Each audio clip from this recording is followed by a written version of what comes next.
And here we are for the second half of our session here today. We are so many people. We guys see that right now we're at 85 people who are on here live. Right. I don't know if you had a chance to look in the chat and see all the different places people are coming from today. And we can see like such a diversity of experience and geography and types of publications. And we really encourage all of you to make use of this time. Don't be concerned that your question is so specific to, just your readers. I think it's really useful for everybody to hear the kind of questions that come up, and then you can see how it applies to your situation as well. I see we have a number of questions that have been entered into the chat. Encourage everybody else, if you've got questions that are coming up, you can either write them in the chat and we'll go through them, or you can raise your electronic hand. If you see the participants, you should see an option to raise your hand if you want to come on, turn your audio on, and have a conversation directly with Ray. Ray, do you want to start off with addressing these questions that are here? Okay.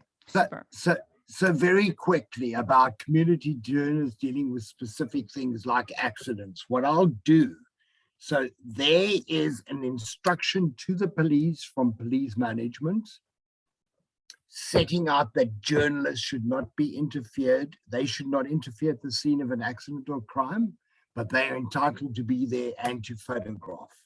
Now, what I'm going to do is that I'll find a copy of that and send it to Ben to share, because that's an old one. When you're dealing with Harachat police who say to you, yeah, well, and argue, you don't want to get arrested, but as a journalist, you have every right to photograph in public, and every right to photograph a public official doing their job in public. And I understand what your rights are. I also understand the reality. What happens is with difficult cops. I think you've got to kind of play it by ear, but what you really need to do is to find the most senior person there. I'll send you the document. You can quote the document to them. It's there. They have been instructed not to interfere with us.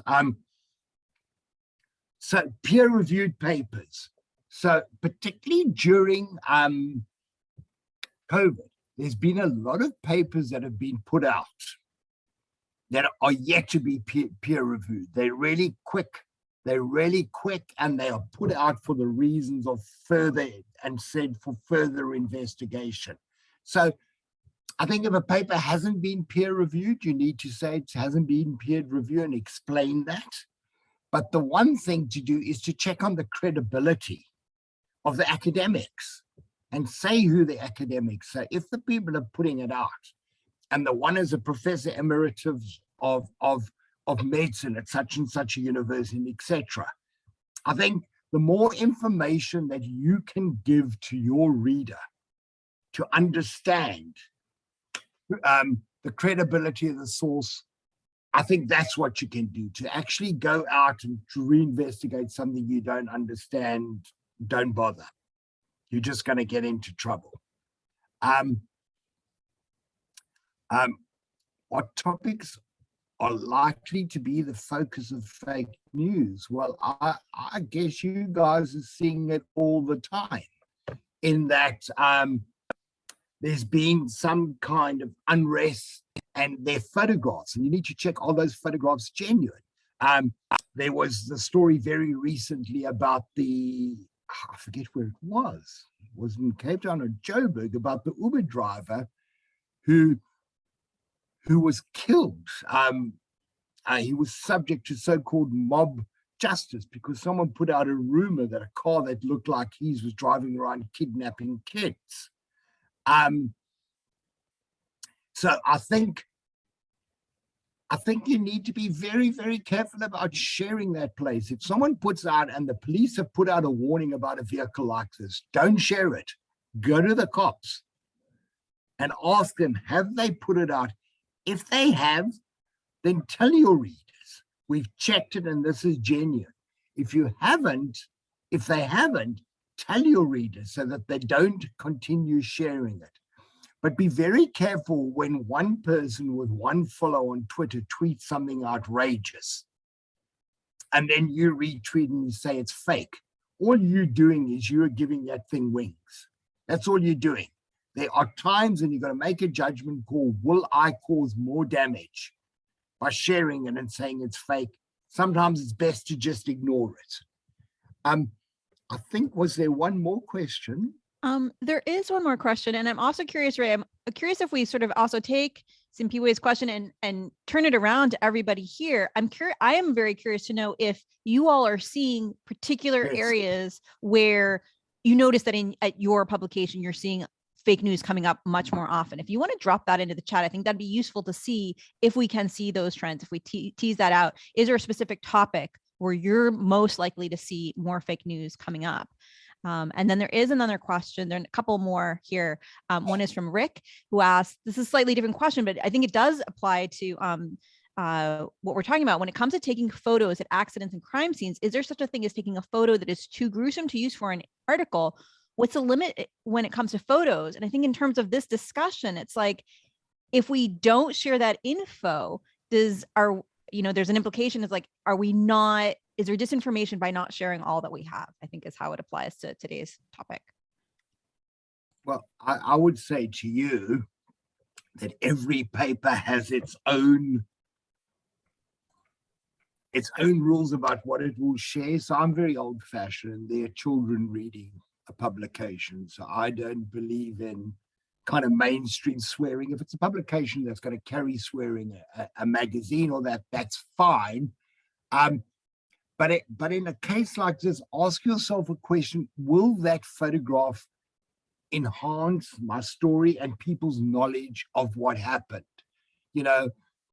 And you've published that thing. So as I said, I'm very old-fashioned. You've published a picture, the family have not been informed, and there's this gruesome crash, and there's the number plate. I don't think there's one hard and fast rule.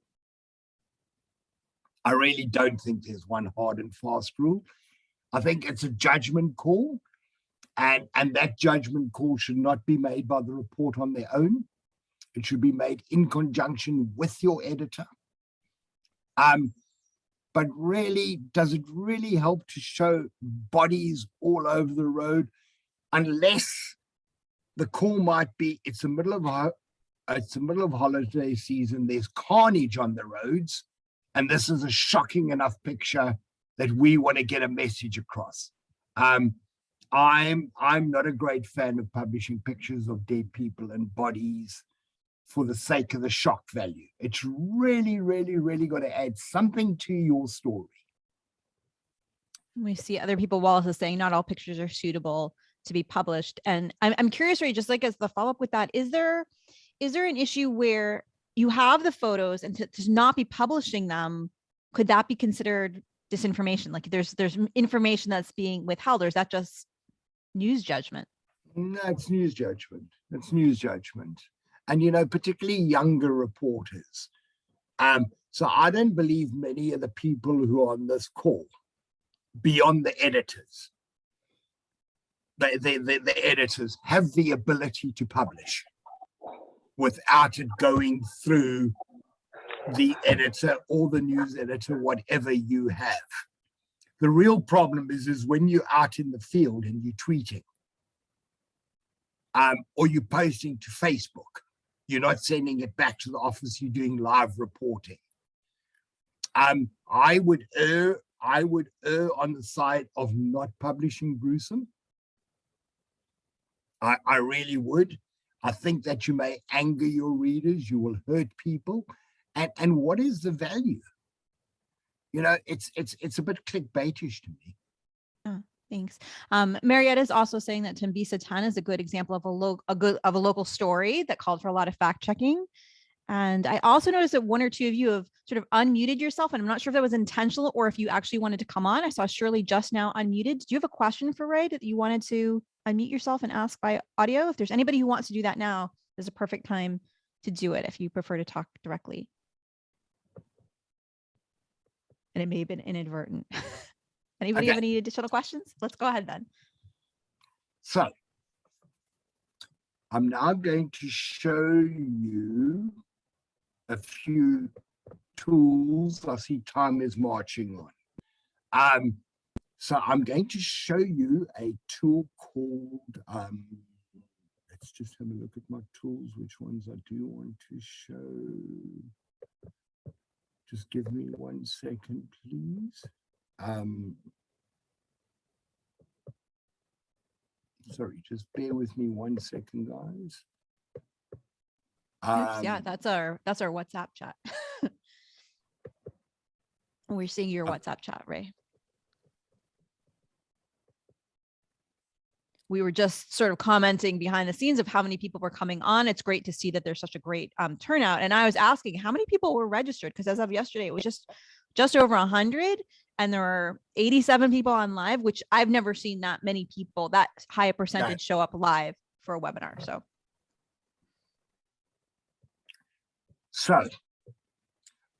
to do a reverse image search, I am now going to share my screen, and what I really need to be doing, sorry about this, guys, I just need to open up a browser.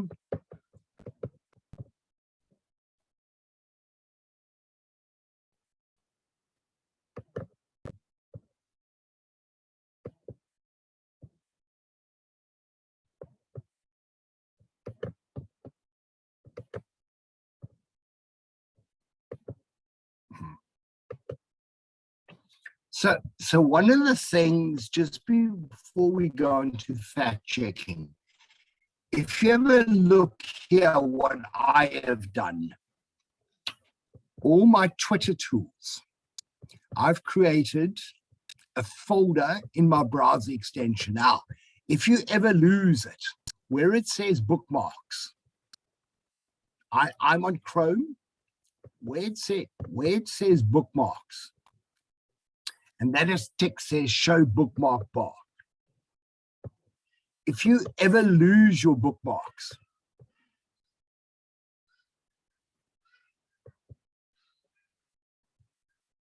that's where it is. Just go and look for it there. Bookmarks, and you want to have that ticked. Now, all my search stuff is here. All my video stuff is here. Websites are here. Looking for metadata is here. My tools are here. So how do you do it? You go, you right click, and you say add folder. And when you add a folder, it's really important that you do it in your bookmark bar.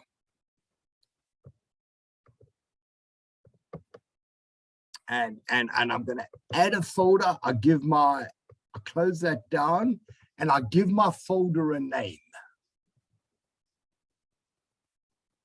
If you don't have a bookmark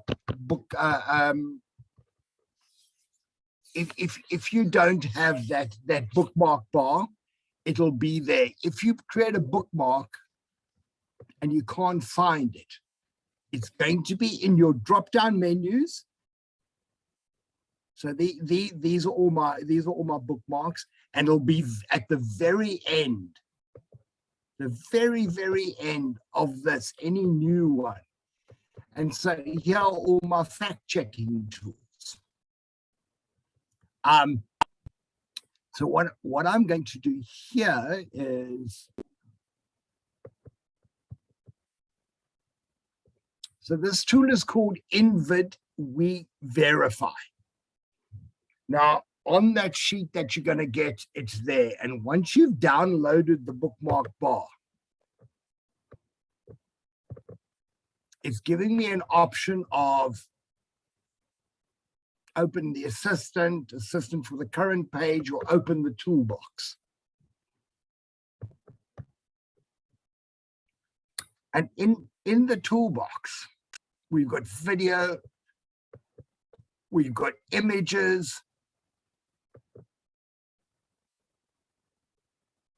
So for an image, when I want a link, let me just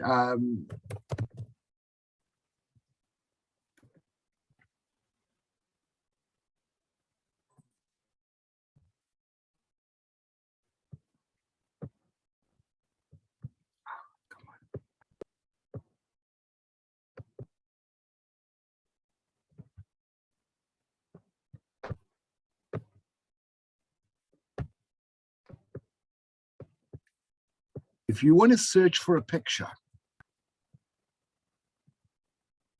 has this got pictures? I just need to find something with a picture. So for example, if I wanted to search for this picture, I've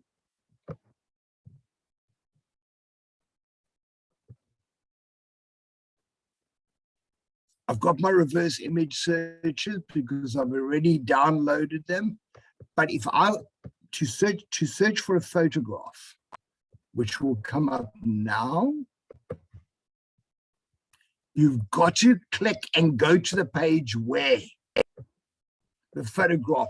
It's no use taking the entire page, which this would be. Is this the entire page? Yes. So it's actually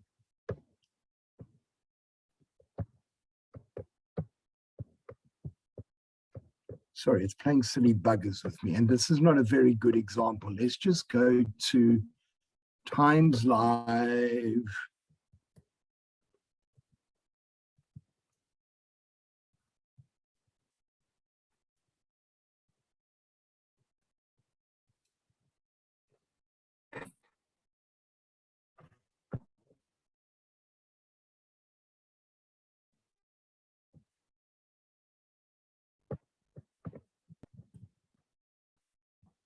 Oh God, monkeypox has arrived in South Africa.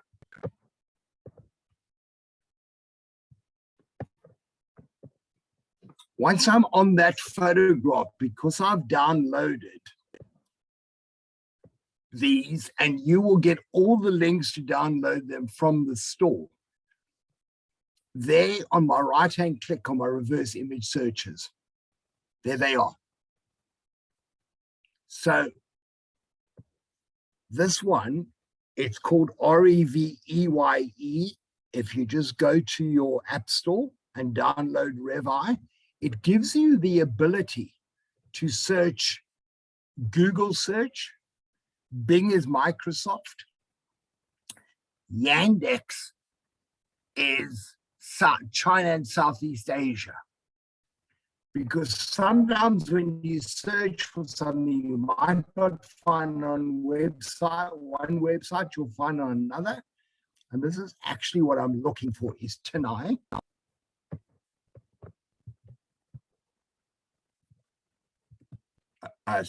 Tanai.com. So what I want you to do, not now, is download Tanai.com. Now I have a choice. I can either paste the URL for Tanai, for the photograph that I'm wanting to search, or I can upload it. When you upload, what it does is it will take you to your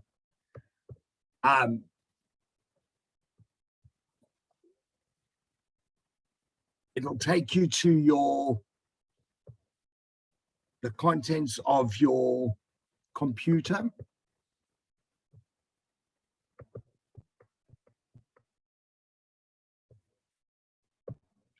That's not the one I'm looking for. Tanai.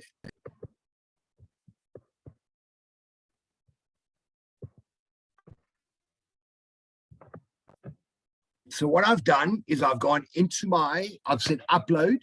I've got it in my photos and I've uploaded from my photos. So I'm sure you guys know how to do that. That's basic stuff. And this is the picture that I'm looking at. Now, I don't know, has anyone ever seen this picture?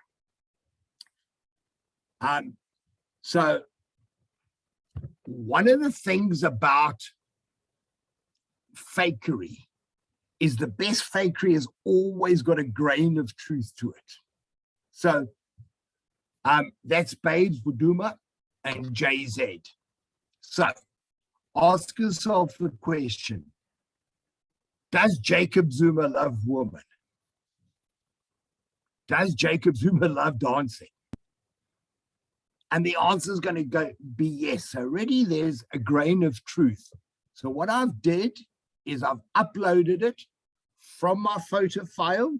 So sometimes what you might have to do is where there's a picture on the internet, you can either right click it and do the reverse image search or the Tanai, or you can save the picture and pick it up from your picture folder. And I've now done a reverse image search, and I am going to look for, so this gives me the options of the best matched, the most changed, the biggest, so that's the biggest in size, megabyte if you want to reproduce, the newest, the oldest. So the oldest I would go for if I was looking backwards to find out where a picture began life, where a photo, who was the first person to actually put it out there. But in this case, I'm going to go for most changed. So we've gone to tineye.com. I've uploaded this picture from our photo folder. It was there ready. I could have just as easily, if I was on a web page, I could have right-clicked on Chrome and said copy image URL and pasted the URL. It's going to take me to the same one. And I have these results. And I don't know what Jamil Forums is. I'm looking for something that's credible here. Okay, and here I find The Guardian.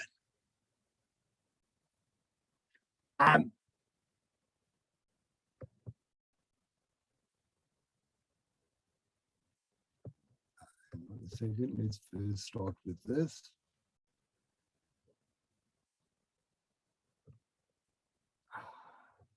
Let's go down to The Guardian. So it's all in your right click. So here, for example, GIJN. This is actually a fact check that I did.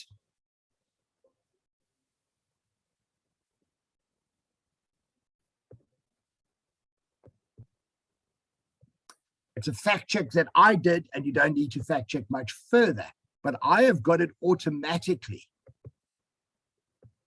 So that was in Russian. I don't know if you guys saw it change language. I've got it automatically to change Russian to English. But let's go to The Guardian because I want to show you how this babe works. So what you really are looking for is a credible website. I keep going to the wrong one. Sorry, guys.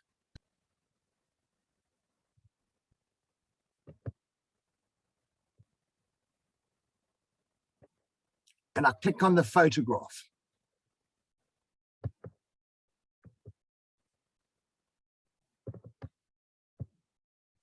And here's some magic. So there's my image. You can see my image. And I'm comparing it. So have a look. You see these two guys in gray at the back? And this guy in black. There's the guy in black. There's the two guys in gray. And this image has been taken from that. Now, have a look at the outline of JZ. You see, you've got to look beyond what the tool is showing as well. Can you see how sharp his outline is? Now look at her. Look how fuzzy she is. And look at that funny shape of her leg there. It's a very, very poor Photoshop. And there we go. That's our picture.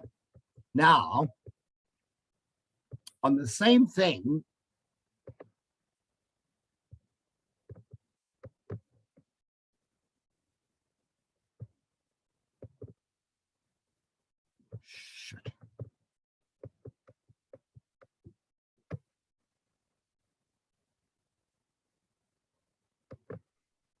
Ray, I'm just curious, you know, this example that you just showed us with the dancing JZ, it's so obvious, right? Like there's no question about like, has this been changed or not? Even obviously, beyond like those subtle details that you show us. What happens when it's a little bit more subtle? Is it the norm that when people are trying to create a false presentation that it really is that simple and that obvious? No, it's not that simple and that obvious. It really isn't that simple and that obvious. You know, it depends on the quality of the photoshopping. So look, It's as simple as that. But that JZ picture went viral. People believed it. There was a grain of truth. Sexy young woman dancing away. JZ loves to dance. You know, what South Africans going to question it? So what we are looking at here is the African leaders convene in Addis Ababa in pictures in June 2012. And there's our photograph. Jacob Zuma, the president of South Africa, dances with President Jakaya Kikwete of Tanzania, gala opening hosted by Ethiopia during the summit. So yes, no, it's not, it honestly is not that, it is not that obvious. It's never that obvious. Well, sorry, not never, but very often it's very well done. So, I mean, let's go to Tin Eye again and have a look at another one.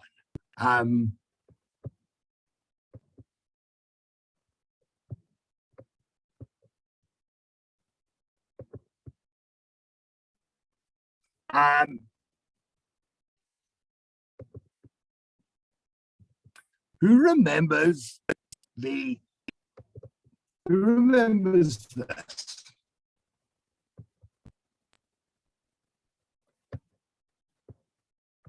It's actually not giving me a match, but who? So all of these depend on it having been published on the internet. So fact-checking training material. So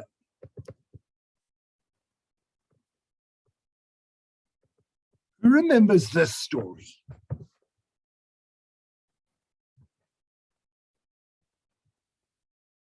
So this guy. So Ray, sorry, we're just seeing that zero matches page still.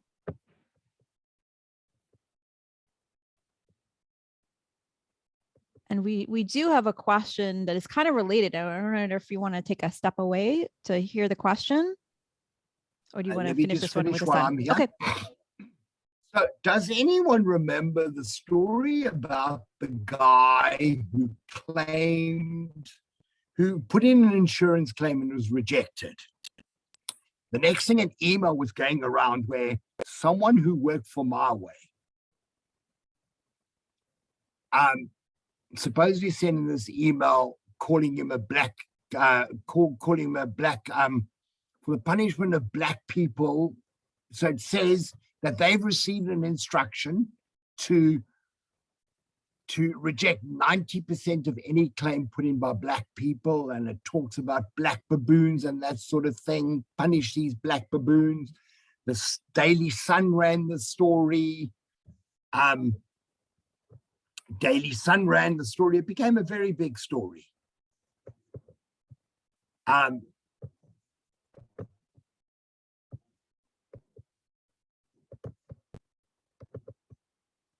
It became a really big story, and everyone was in a state of high dudgeon about it.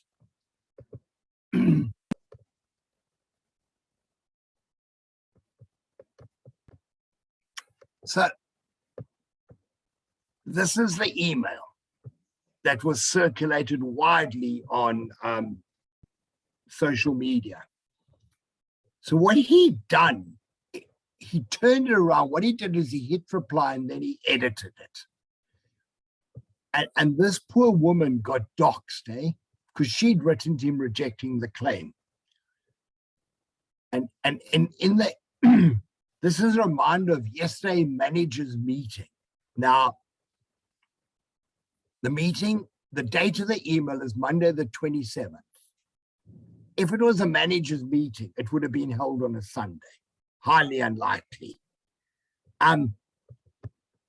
She is a claims assessor.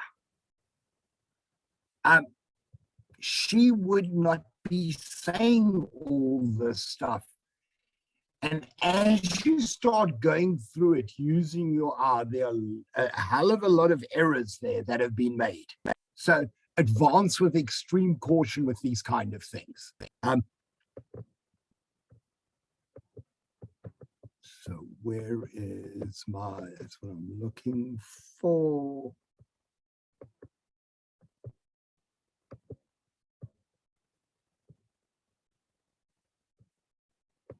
Do you want to ask the question, Becky? Yes. Sorry, there's a couple questions. One is from Werner, who's asking, this is about the sort of like with the JZ photo as an example, where would you draw the line as to publishing manipulated photos? Is it not dishonest and disrespectful in terms of the president on the dance photo? I feel like this could ask the question. On one hand, we could look at it as, should it be part of the policy to be checking if there's any manipulation? And also, if we know it, does it become news? Like you said, if it's widely distributed, is that become a valid reason to say, hey, this image was published? So that picture was widely shared. It was all over Twitter. It went viral. And I think you've got a duty to inform people that it's a fake. If one person shared it differently. But no, I disrespectful. It's been published. It's out there. How else do you alert your readers to say, stop sharing this, guys? So that's kind of where I would draw the line with it. Okay. And then we also have oh, sorry, are you done with that one, or should we go on to Marita's question? Carry on. I'm listening.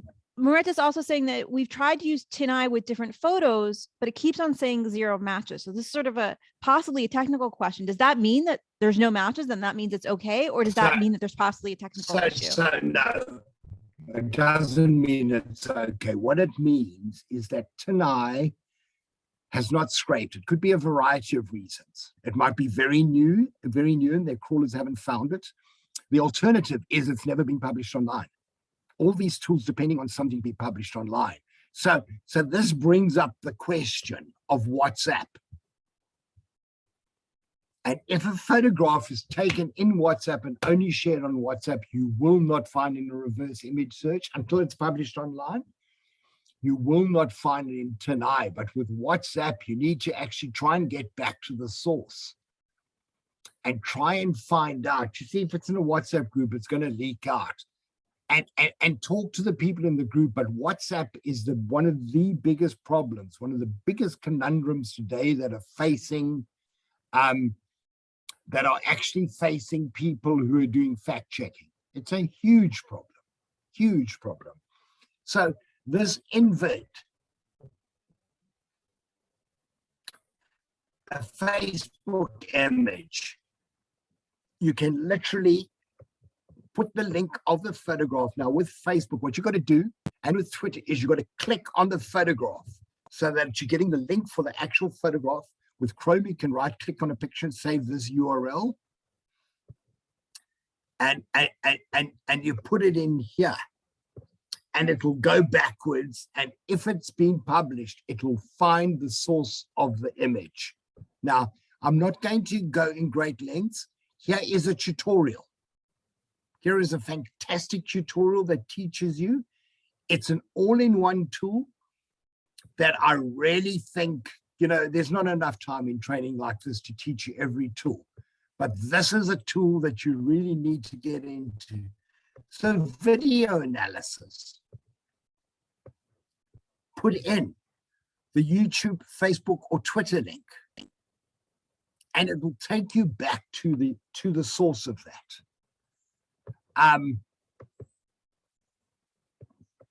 Keyframes.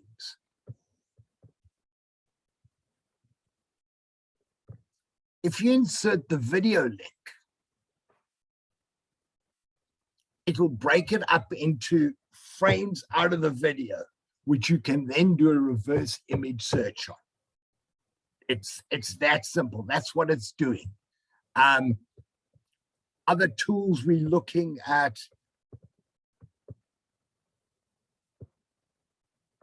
if there's metadata, unfortunately what happens is Twitter, Facebook strip the metadata out to make it smaller.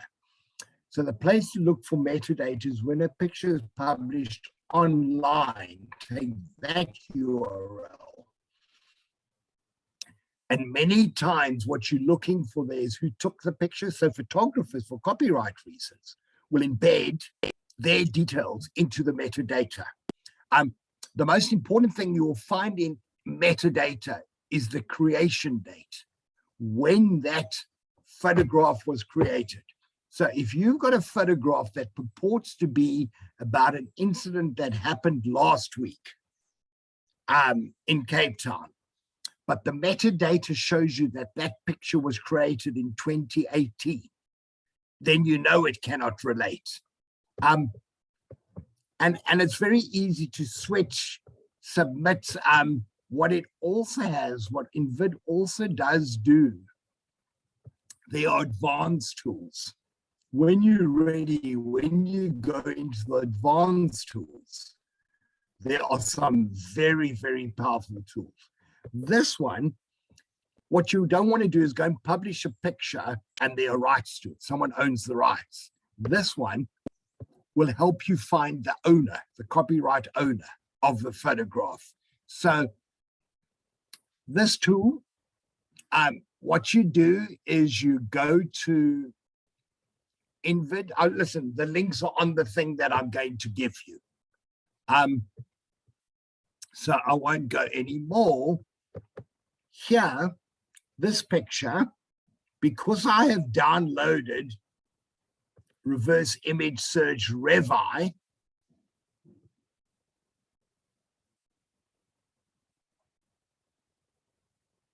I'm just going to do a Google search. So you right click. Once you've downloaded stuff, your right click becomes all important. I don't know why Revi isn't finding it. Oh, this one will give you the URL image. Again, all these tools are in there. Okay, Tanai is not finding any matches.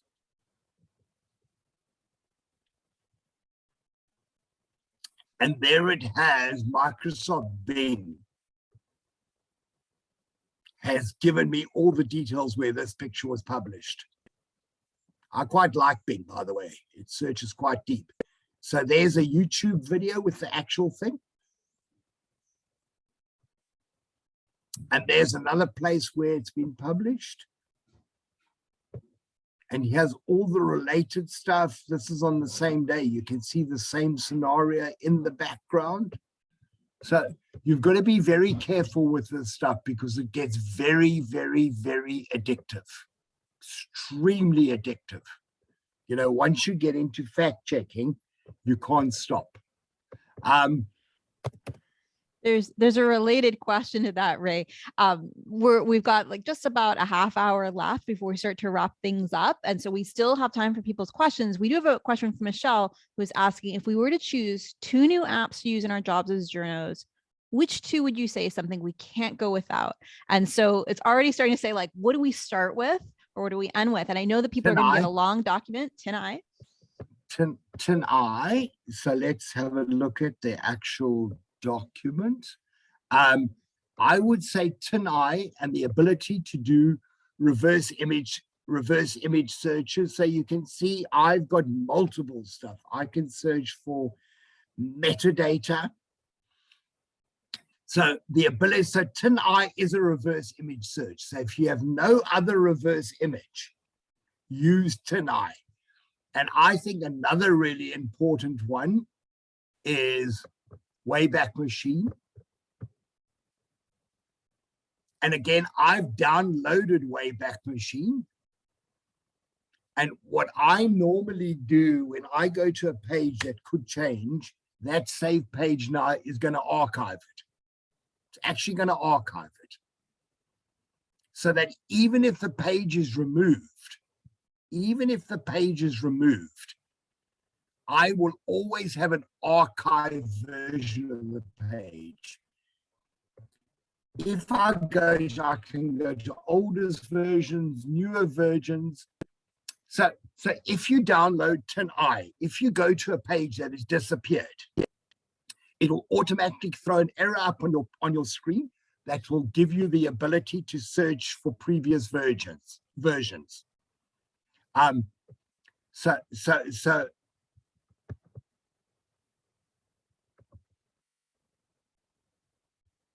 okay, so that one was never ever scraped. It's a bit of an early one. So I've used this very successfully. I'll tell you the application I've used it for is in my investigations into lottery and linking to stuff on their website. What I discovered is anytime I link to their website, they break the link. So now what I do is if I'm going to link to something on their website,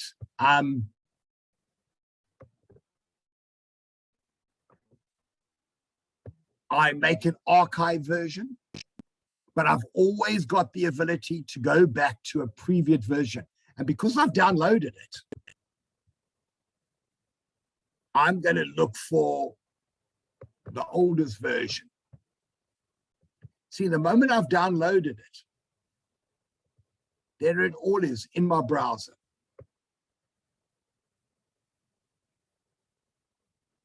Okay, so they haven't archived to search for all archive pages, IOL Mercury, here we go.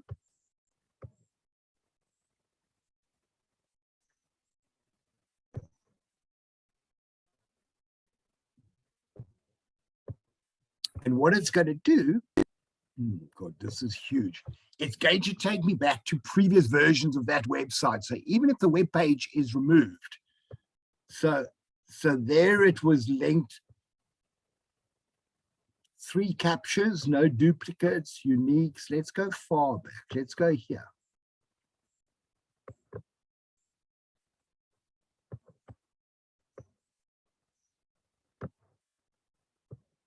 And there where that dot is,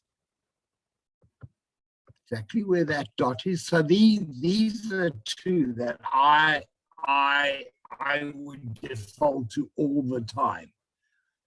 Because very often when you're doing investigations, they've disappeared.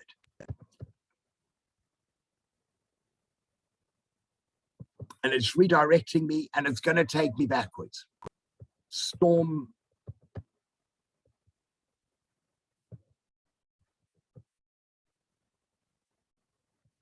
That's the story that we were looking for. There's the thing. So with Wayback Machine, you put the URL of, so if a page comes up, page not found, then all you do is you copy the URL, you go to waybackmachine.com and you put the URL in, it'll search for it. The alternative is if you download it, there it is. You can see how many tools that I use. Another really good tool that I use for verification is, let's go there, and I'm looking for an email address.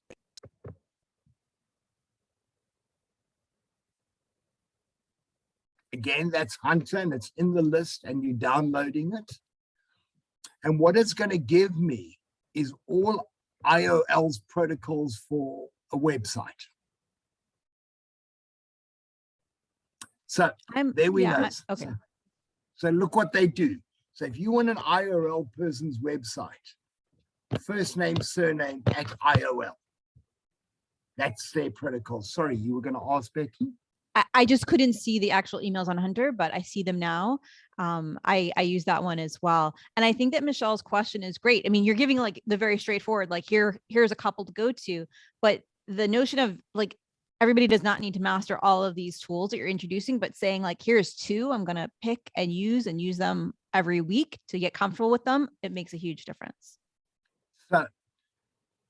So yes, I mean, the first tool will search. We'll search them all, and this is a really good one. And here's a tool that I find very useful for keeping stuff. So this is a tool called Print Friendly and PDF. And if you want to keep a record of a web page, all I do is that. I click on it. I can now print it, I can PDF it, or I can email it. So if I PDF it, so I don't know how often you guys struggle to put together a PDF, but this is the best free tool. And there you've got a PDF, a clean PDF, without having to control P, print and do. So again, it's on there, it's called print friendly and PDF, and it works very quickly. I certainly would also urge you to put Nimbus screenshot. Google Translate. So if this was in another language, all I had to do was click on that, it would translate it. Translate this page is going to ask me which language, but there you go. Or you can put term in there and something in an African language, ask you to translate Chinese, French. So English is my default. So that is also a really, really good one. And then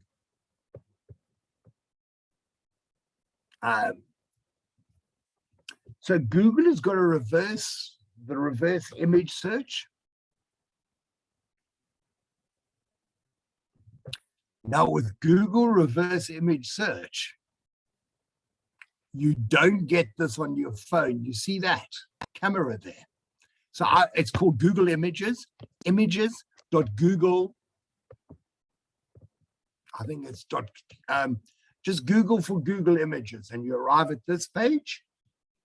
I would then make a folder here where I right clicked, added a folder, and I've called it Google and Search. And by doing this, I can upload an image or paste an image. It's going to search for it. Becky, what I would like to do at this stage is just quickly run through doing it on your phone, if you don't mind. Okay, sure. Everybody, so this is the time for everybody to actually pick up their phones if they don't already have them, and we'll go through a few things, right? I'm curious, we're sort of guessing most people are on Android. If that's the case, let us know. If there's any, I'm curious, maybe we should ask it the other way. Is there anybody who's actually on an Apple or? So I will share a document with people, which is step by step for for Android and for Apple. So I just want to launch this thing.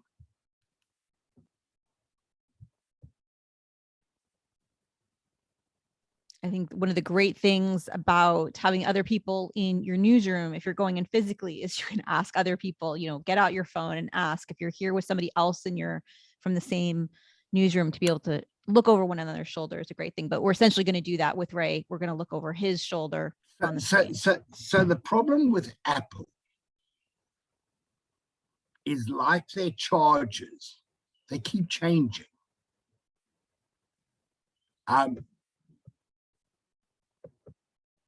Okay, so there we go, redetect.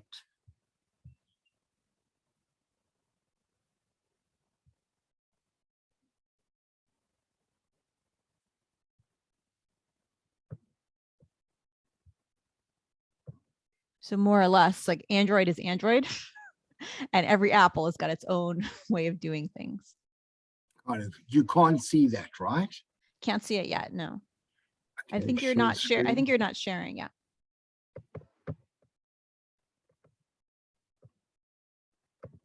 You should see that, right? We see Let's View and your network status. That's what you Yep. That's what you should see. So yep. now, so these are all Google image search. Oh, here is a really cool tool. So you asked me one tool. I would highlight this tool. It's the first draft verification toolkit. And what it does is all in one. Reverse image search, put your URL in, it will do a reverse image search. YouTube, put your URL, it will do a reverse image search. Wolfram Alpha to check the weather and the computational stuff is there. If there's EXIF data, so EXIF data shows you creation date, often shows you what equipment was used. You put it in there, you put your URL, there you go. And there's a list of a whole bunch of tools that you can download there. Those are the extensions, you can do them from there. So it is called, Becky, why don't you just put this up? It's called,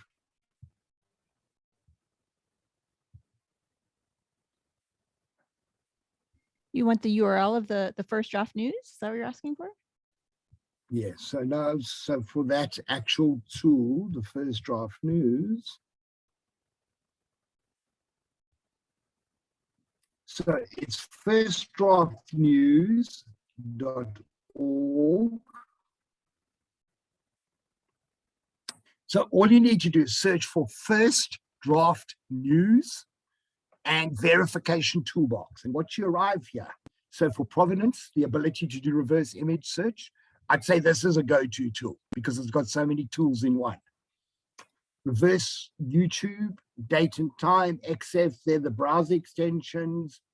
If you're wanting to find a Twitter username, a Facebook ID, it's got a whole series of really cool stuff all in one. So what I'm going to do is, so if you want to add to your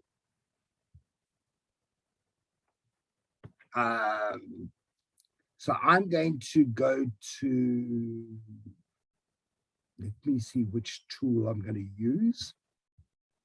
I want to show you how to add, okay, so Tanai.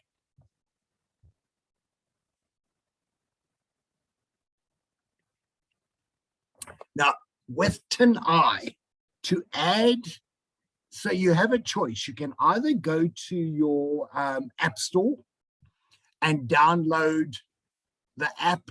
I prefer not to download the app because what happens is it just chews up memory on your phone and it just uses data to constantly update.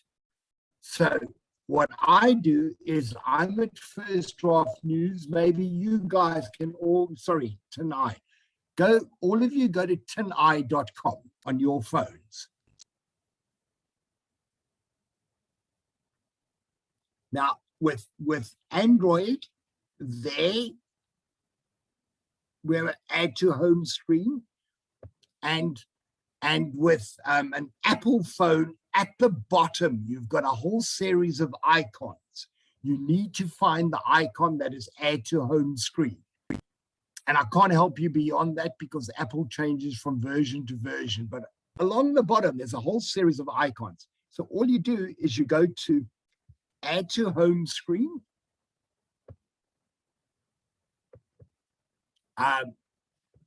You can edit.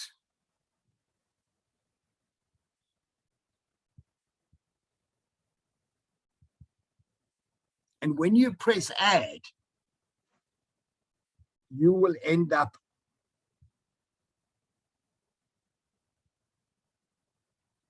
there it is.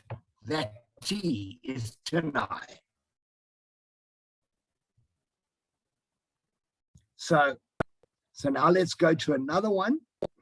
So look, on reverse image searches, one of the things I would suggest is there's loads of reverse image searches in the stores, on the different stores that you have. Download one. If it works for you, use it. If it doesn't work, it's a freebie. Throw it away. Now, when you want to use it, if you're on a photograph, the way to find the reverse image tools is go to your share. On your phone, you've got a share. And so if I go to a website, if I want to share something,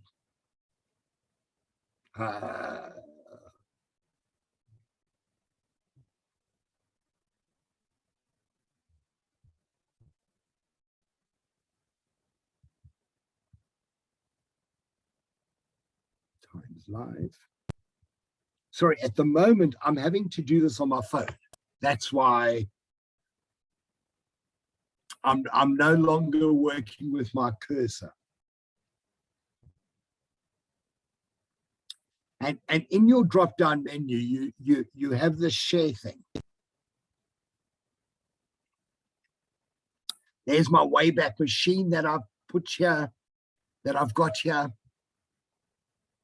So all the places I can share to, and amongst those places I can share to are my,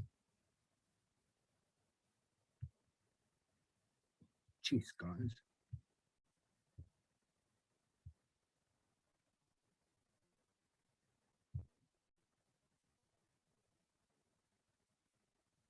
Come on. Sorry, my thing is playing up because of the weather, I think. And it gives you, that's where you'll find your reverse image search in share. The other thing is, if you're using Chrome with a photograph,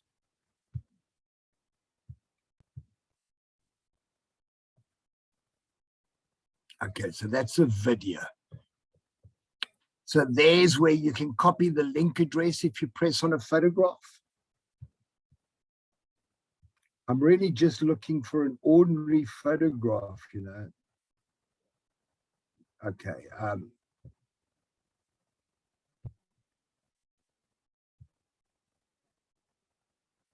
Come on. Okay, so the Sunday Times won't do it. So let's go to.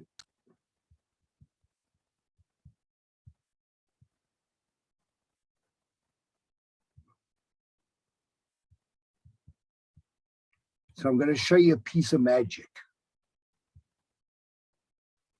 And that's why I'm saying use Chrome. Okay, so you can see my drop-down menu, right? Let's get rid of that. And I'm going to long press on the photograph. And in my drop-down menu is a thing that says search with Google Lens.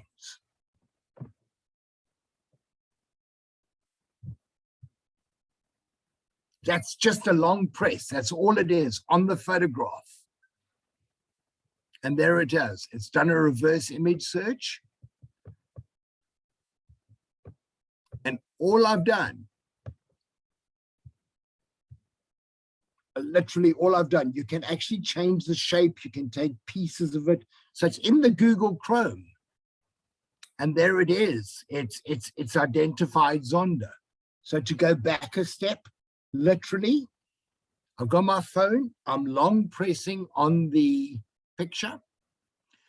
At this stage, I can copy the link address, the download link, which sharing the link, opening in a new tab. Now, if you want the actual address for the photo, you've got to open in a new tab. If you just search for the page, it's not going to find it because there's going to be interference on the page. And all I've done is search with Google Lens from a simple, if you're using Chrome, there's your reverse image search has worked. Quite literally. And there are the visual matches. And there we can see it, Zondo. It's really that simple. Long press. And that's why I said earlier on, is I would highly, highly, highly recommend that you guys use Chrome as your default browser. So I've got multiple browsers. I also use Firefox. I sometimes use Opera browsers. So Opera browser's got its own free built-in VPN. So if you are ever in a place where you don't want to be tracked and you want to search the internet, use the Opera browser and you'll see there's a button to switch on VPN. And what it does is it keeps changing where you actually are. People can't work out where you are. That's simple. Long press.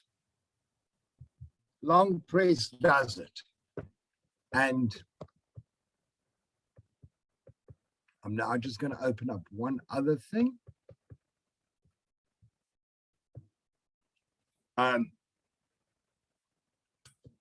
So this, guys, I'm going to show you, stop share.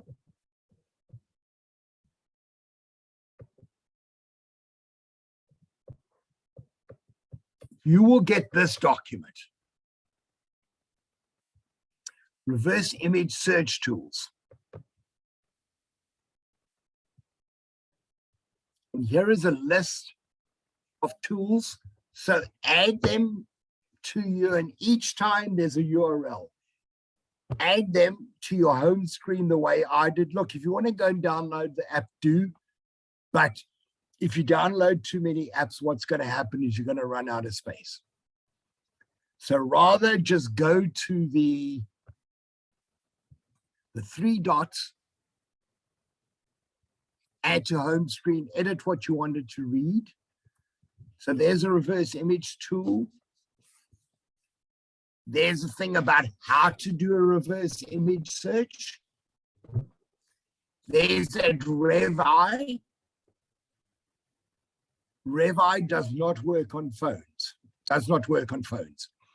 But if you download Revi, not Revi, the first one, it's going to be in your search. So when you're on a photograph,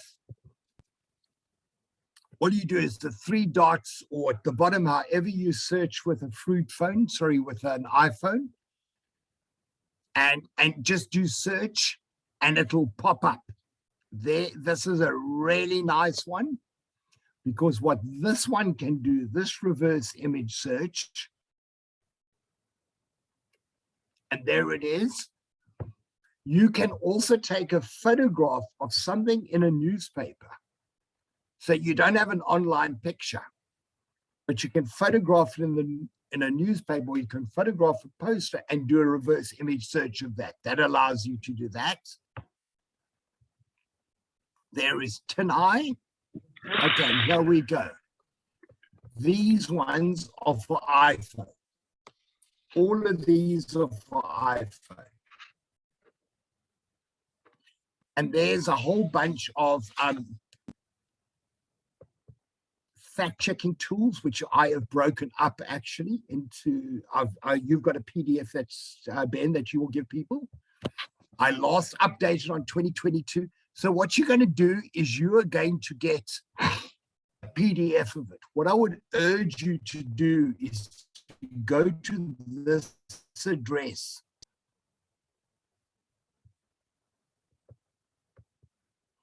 I don't want to make changes. Sorry. Go to this address and save it into a folder, because I regularly update it. And what it's got are reverse image tools with an explanation for each one, what they're about.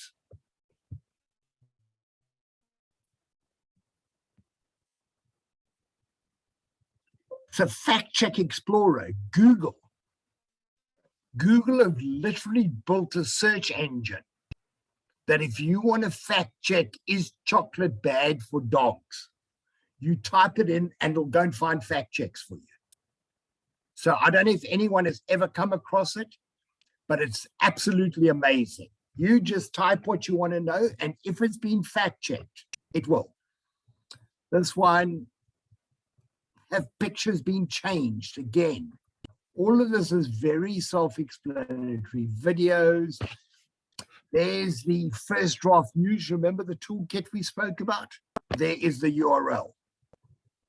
This one, Counting Crowds, literally takes you to a map that allows you to draw. So the parade in Cape Town, you can search via Google for the parade Cape Town, draw the parameters of the area, and it will tell you how many people fit in there. If there's 2 per square meter, it'll tell you how many people, 1 per square. It's a very quick way to work out of crowds. And it's one of the tools that was used by, at the time that Donald Trump lied about how many people attended his inauguration. So it was very easy to work using that tool. Snopes, Africa Check, Hoaxlayer, Bellingcat, Hoaxafane, all of these are sites that have done fact checks that if you go there, because that should be your default, before you do reverse image searches, anything, just Google whatever you want to fact check, and then a capital letter and, so you'll only get that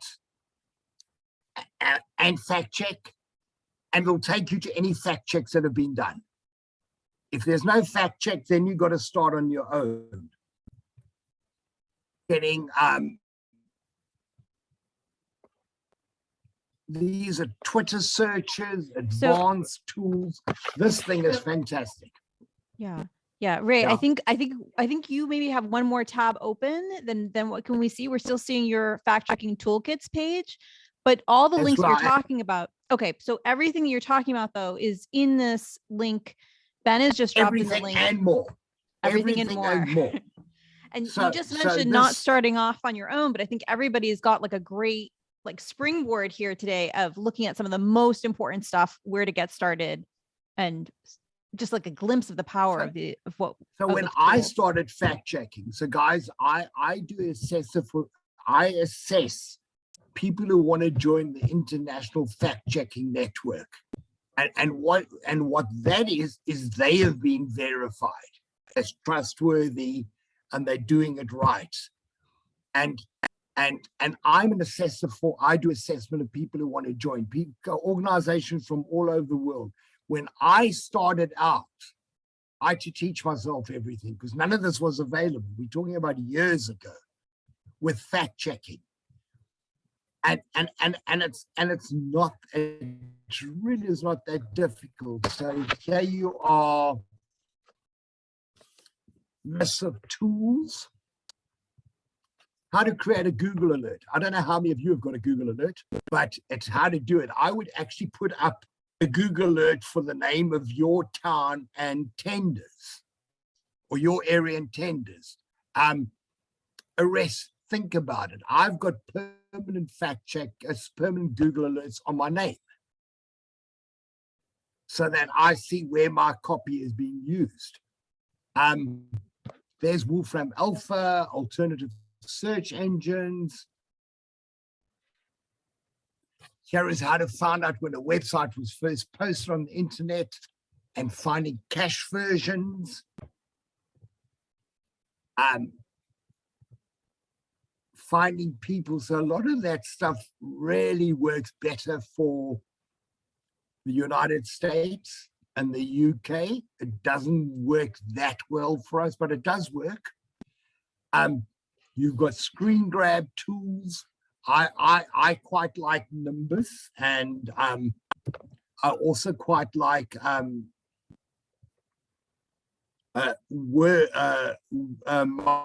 Microsoft has got its own snip and sketch. If you got the Microsoft the Microsoft suite, there's a thing called snip and sketch. So what you can do is you can actually snip a photograph and then you can annotate it. You can add, so like that. If I do that, it gives me the ability to copy it, annotate it.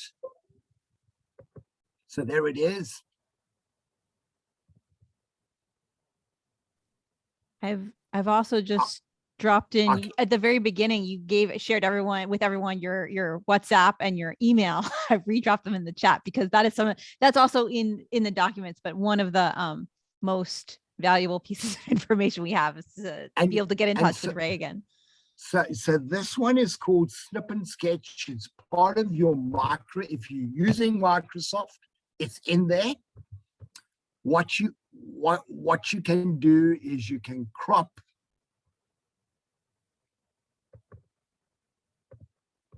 Ray, we're not seeing what you're Ray. We're not seeing what you're seeing.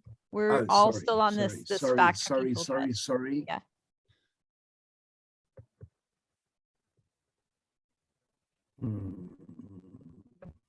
There it is. My apologies. And once you all get that link that's sent to you, you'll be able to get back in there. There we go.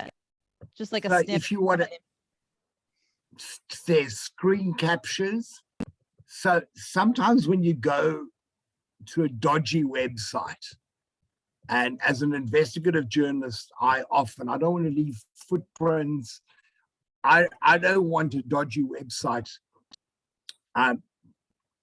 So I can create a mail that lasts for 10 minutes.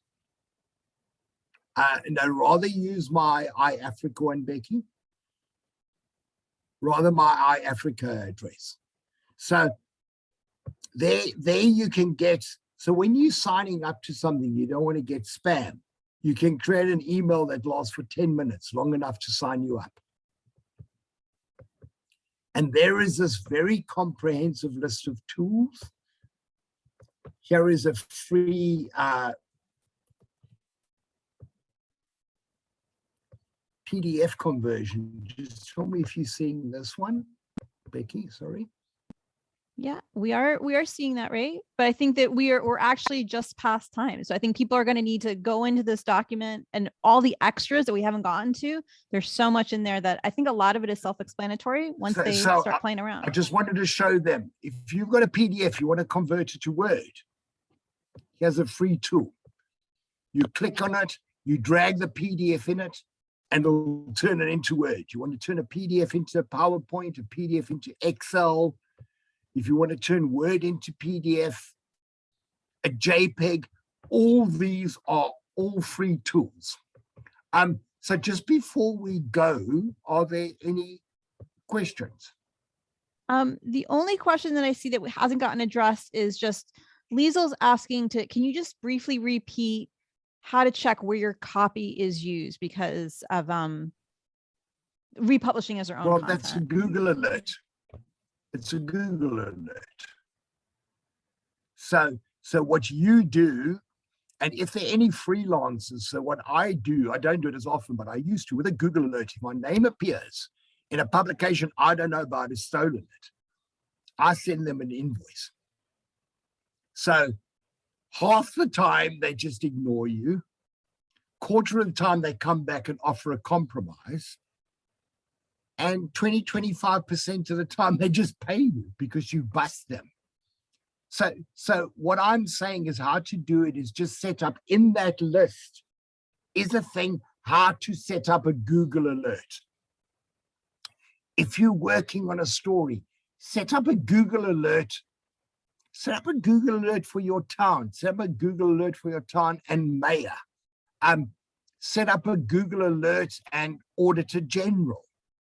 You might never get a response. You know, I once set up a thing for just playing around, Steve Hofmeyer and Child, and I forgot about it. And a year later, 2 years later, I got Google alert, Steve Hofmeyer had just had another baby out of wedlock with some girl he'd met and dumped. I was testing it, and for 2 years it was dormant. And then out of the blue, I got this alert that he just made a girl pregnant, a woman pregnant. So I know it's a lot of ground to cover. That's why the resources are there. There are additional resources that I have given, which are presentations, talking about bias, that sort of stuff. What I would urge is people who weren't in your newsroom, who weren't on this call, and friends of yours are journalists, share them with you, share it. As you get better, do brown bag hour over lunch where a person is good, teach the other people in your newsroom. because the safer that we make the online space, the better it is for us to operate as journalists. So yeah, I know it was a lot to absorb. I'm sorry. And I hope I didn't lose you all, but I'm glad about those questions of those 3, 4. I've given you 3, 4 go-to tools that will always work. The one that I do urge you is Invid. There's a tutorial, learn how to use Invid. It is so powerful for video, I mean, you can even, one of the advanced tools, you can even look at a photograph and it'll show you what's been added and what hasn't. It shows you the noise in the background. You're no longer looking at the photograph. You're looking at underlying background, which is in colors. And pink means it's been added. If there's another color there, it means it's been removed, and so be it. Okay, guys. Amazing. Yeah. Thank sorry, you. First class. Yeah, sorry. Thanks so much, Ray. I didn't mean to cut you off right there at the end, but I want to say huge thank you to you. You gave us so much to start. I've had the great fortune to see you do many of these trainings for different groups. I always learn something from you, and I always take away something. I'm going to try implementing this in addition to what I've already learned from you. And I invite everybody else to do something similar. You've got so many great links coming your way. You're going to get everyone's going to get a replay of these videos. Everyone's going to get links to all the resources Ray's already mentioned. And if you have additional questions, I encourage you to reach out to Ray, alternatively reach out to Ben, discuss in the Facebook group, what it is that you want in an additional training. I see people throwing in their last thoughts and comments. Thanks once again. It's been a long training and I think super valuable. I hope that you will let us know what happens with these new tools and how you apply them. Thanks once again. So just before you go, someone asked me they said the link to Malachi Brown isn't working. I've just tested it. It is working. And it's definitely working. And then first draft, I'm just going to drop it before everyone goes because apparently it's not working. First draft news, fact checking toolkit. So just don't cut me off until we do. I did try it just a few minutes ago. It is working. Sometimes people will be on different browsers or you might have an internet issue, but if there's really issue with the links, we'll make sure that they get updated. That is a Google Doc that Ray's sharing with you, so it can always be updated in real time. But I checked all the links beforehand, and they were certainly working for me. So I think whoever asked, Estella, what is that you are asking there? Yeah, it's working. The first draft is working. Where is the chat? Let me just get to the chat. Sorry, chat. Yeah, so one of the problems that happened, someone just asked me, Estella asked me if a link was working. So one of the problems that is happening is if people don't have HTTPS sites, what it shows you is, what it does is it says, do you want to go to the Wikimedia? No. But Estella, what I would urge you guys, if something is not working and you're hitting a block, just Google for it. Just Google for it. And so the final thing, and then we finished, I gave my email address, I gave my WhatsApp number. It's a genuine offer. If you guys are stuck, if you need help, if you're not trying to check, so the best way to reach out to me is via WhatsApp. Email second. Yeah, I'm also getting that 404, Stella. Yeah, I think you've got the list. It's very comprehensive, and just play with it and you'll find it's very addictive, and very soon you'll become a ninja, and doing it on your phone is essential. Guys, thank you very much. Sorry we ran over a bit.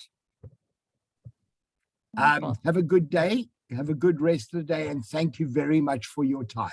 Thank you, Rebecca. Thank you, Ray, and to our FCJ members who joined us today. Thanks, guys. Appreciate it. Thank you very much. Bye. Bye.